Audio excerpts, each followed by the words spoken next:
La pena del talión. Sociedad, 9 de agosto de 1861. Medium, señor Danville. Un corresponsal de la sociedad le transmite a la misma la siguiente nota.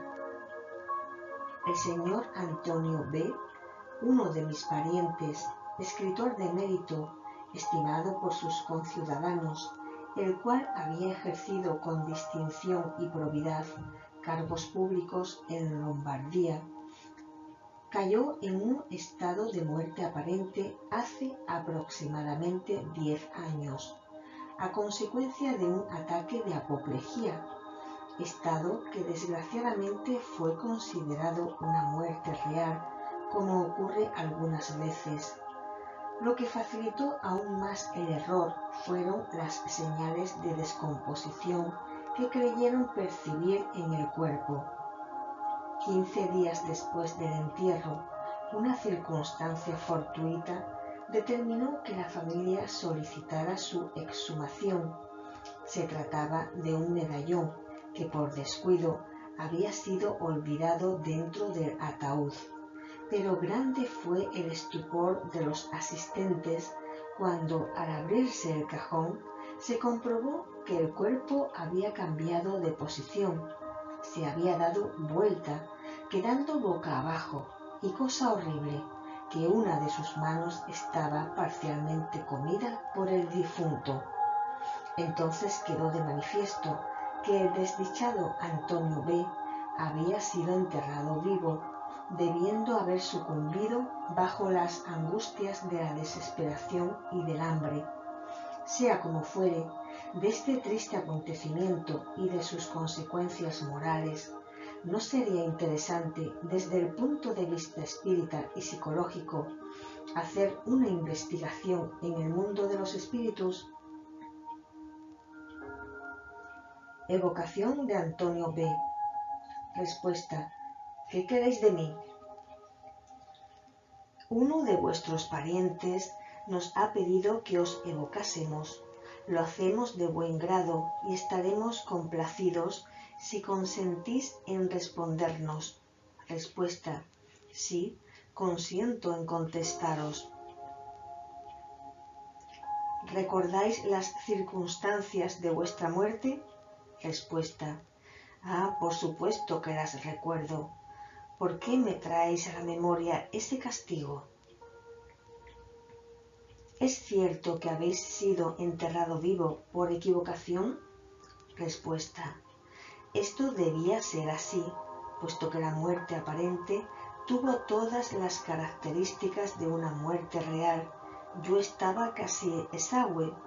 No se debe imputar a nadie un hecho previsto desde antes de mi nacimiento. Si estas preguntas os causan sufrimiento y podemos evitarlas. Respuesta: no, continuad. Desearíamos que fueseis feliz, ya que habéis tenido la reputación de un hombre honesto. Respuesta: os agradezco mucho. Sé que oraréis por mí. Voy a tratar de responderos, pero si no lo consigo, uno de vuestros habituales guías me suplirá. ¿Podríais describirnos las sensaciones que habéis experimentado en aquel terrible momento? Respuesta: oh, qué dolorosa prueba.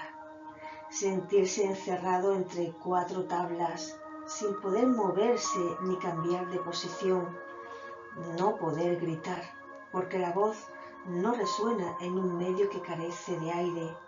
Oh, qué tortura la del desgraciado que se esfuerza en vano por respirar en una atmósfera insuficiente y desprovista de la parte respirable. Me hallaba como un condenado en la boca de un horno, a pesar del calor. Oh, no le deseo a nadie semejantes torturas. No, no le deseo a nadie un fin como el que he tenido. ¡Ay! Una cruel punición para una cruel y feroz existencia. No me preguntéis en qué pensaba. pero me sumergía en el pasado y vislumbraba vagamente el porvenir.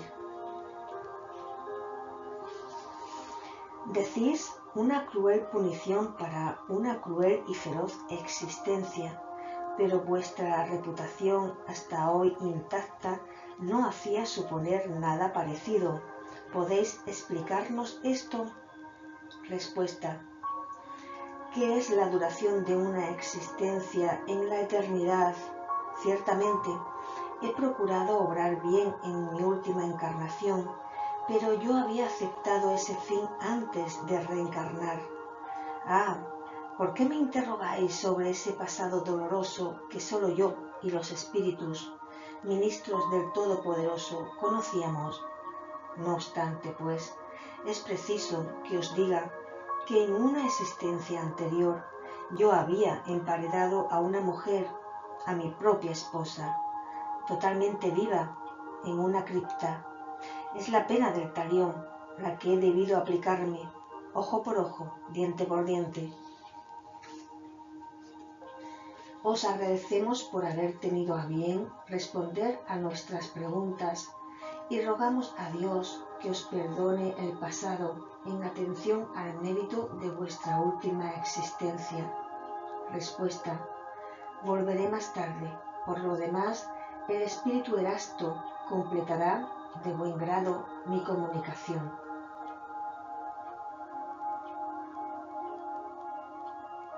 Reflexiones de Lamennais sobre esta evocación. Dios es bueno, pero el hombre, para llegar al perfeccionamiento, debe superar las pruebas más crueles. Este infeliz vivió varios siglos durante su desesperada agonía, y aunque su existencia haya sido honorable, esta prueba debía tener lugar, pues la había elegido.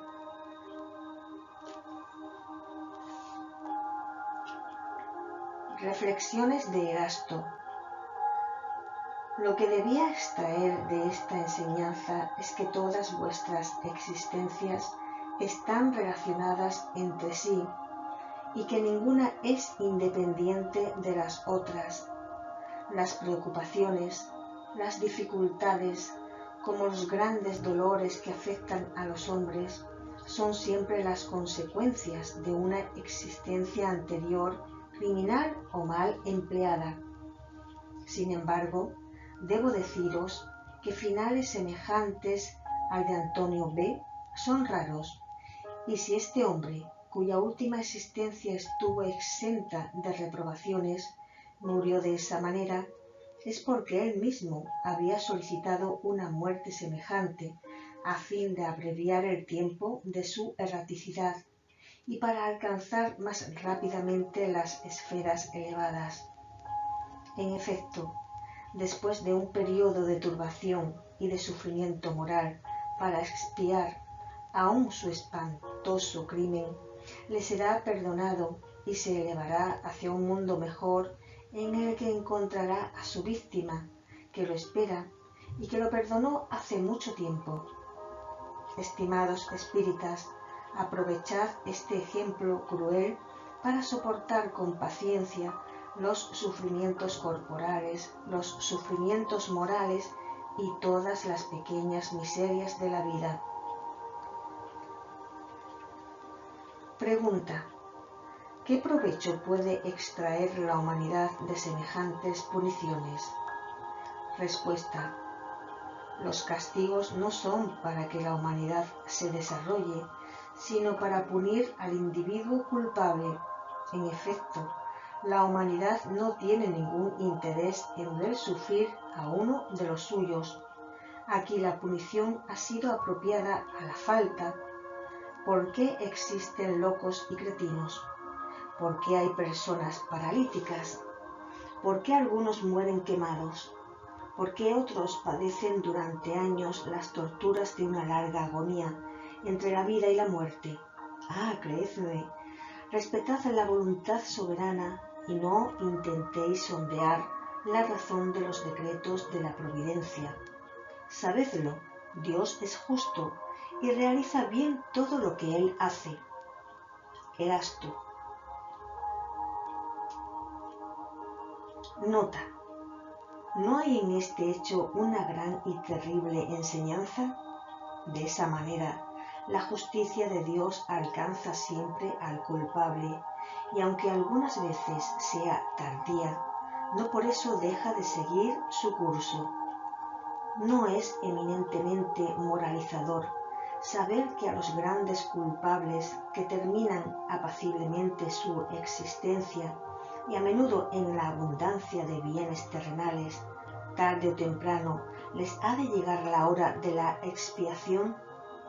Penas de esta naturaleza son comprensibles, no sólo porque de algún modo están a la vista, sino porque son lógicas. Se creen ellas porque la razón las admite. Ahora bien, preguntamos si ese cuadro que el espiritismo desdobla a cada instante ante nosotros no es más adecuado para persuadirnos y protegernos del borde del abismo que el miedo de las llamas eternas en las cuales no creemos.